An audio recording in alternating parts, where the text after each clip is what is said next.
all-in-one system. But I also said, I said, you know, at some point we have to say, we're glad Hand of the Divine showed itself in Battlestar, because this really is a bit of a stretch.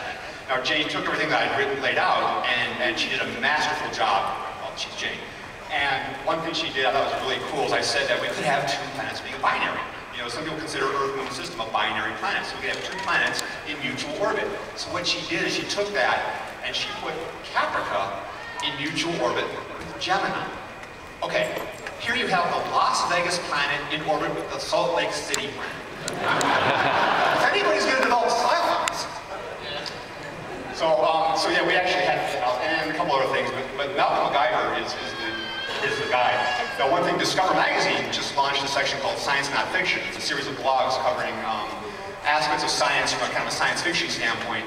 And I've been covering physics and astronomy, and Malcolm's been covering robotics. So you can read both of our ramblings at Discover Magazine's blog section, Science Not Fiction.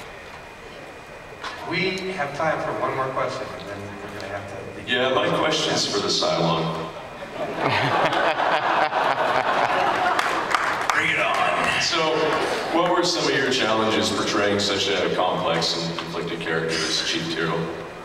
The fact that somebody had just died, was dying in my arms, or was about to die.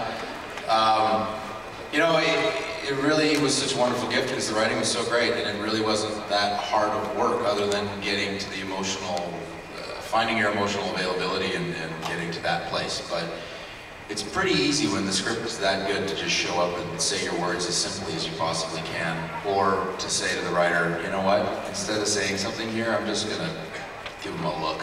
I can convey a lot more in a look than I can saying something. When I pull my hand out of the tub and I look over at Tori, everybody knows what's gonna happen. I don't have to say, I'm gonna frickin' kill you. Everybody knows. I mean, I think less is more, and I'd much rather just demonstrate and let people, ooh, what's he thinking? I knew he was a toaster. Which is what people usually do with me. Is he thinking? I never thought that yeah, you know, it was a remarkable journey. I had some difficult times in my personal life while we were shooting it. I lost my wife. The hardest part for me was my wife died between season 1 and season 2, but I didn't tell anybody. The writers didn't know. So the beginning of season 2, everybody's dying for the first 5 episodes. The Chief's just dealing with death all over the place.